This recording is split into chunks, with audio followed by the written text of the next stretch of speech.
What's happening, guys? Zohab here from Midnight Double Feature. Thank you so much for checking this video out. Thank you so much for clicking play. I know that TikTok starts these videos for you, or Instagram, or wherever you're watching this.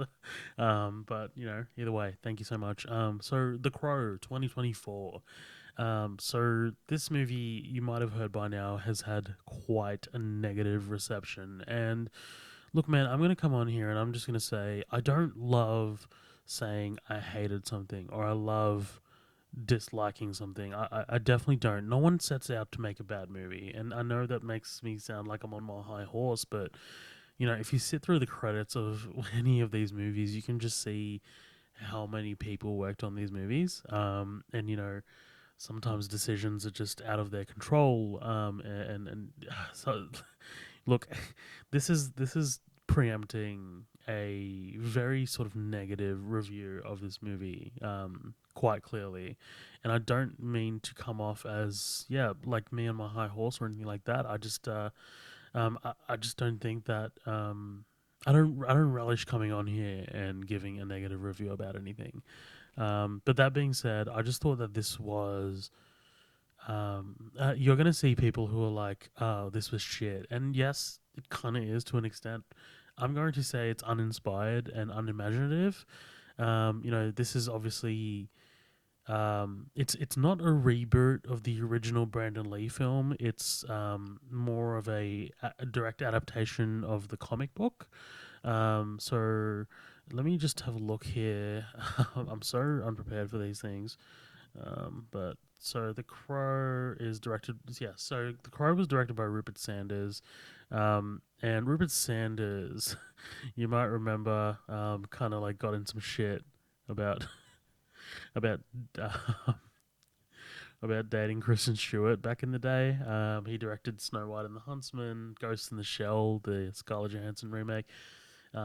He's not great. He's not a great sort of like oh, I can't wait for Rupert Sanders to direct this movie. Like he's just not.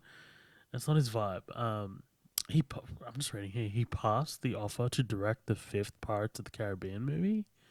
Do people like? Okay, I mean, I get would have been a big payday, probably more than fucking Snow White and the Huntsman. But okay. Look, anyway, The Crow.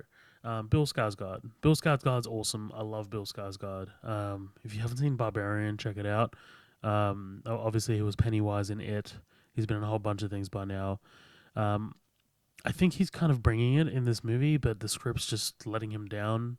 Left, right, and center. Like it's just the script is total dreck. Like it's not. It's so melodramatic, and I know that's what kind of like The Crow is. It's this sort of like gothic tale of revenge and love that was just taken away from someone, and you know, setting out to make things right.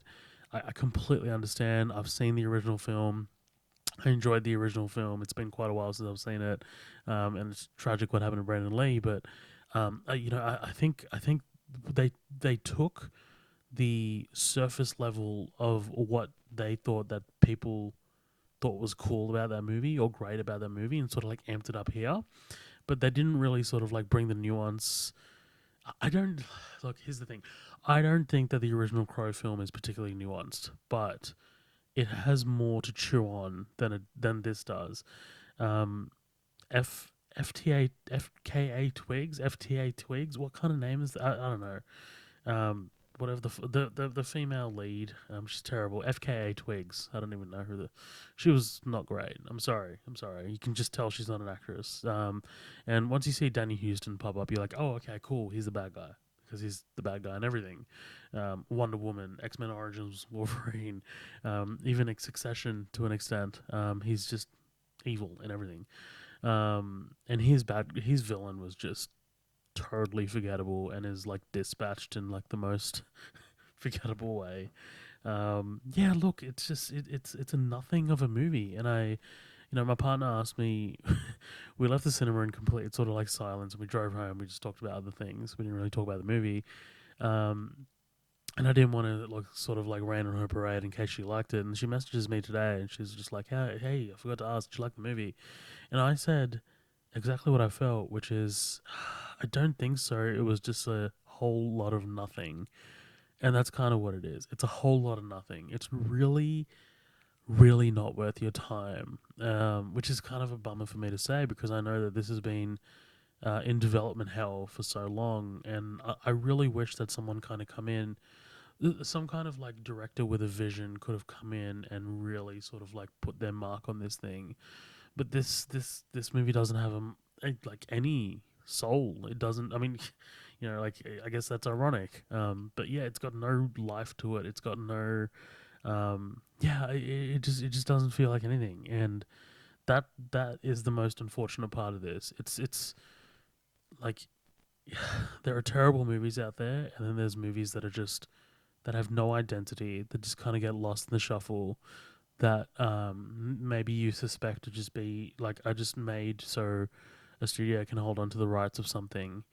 Um, whether this was the case for this, I don't know, but um, yeah, I'm kind of disappointed. Like it didn't look great from the trailers or anything like that at all. I thought that this is outside of Bill Skarsgård's sort of like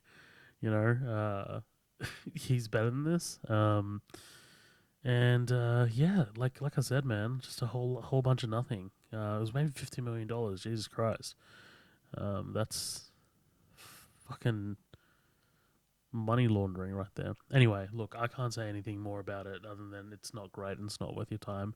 I'm not going to spend too much time on this. So make up your own mind. Check it out if it's on Netflix when it hits Netflix. But definitely don't go see it at the movies. All right, that's been this.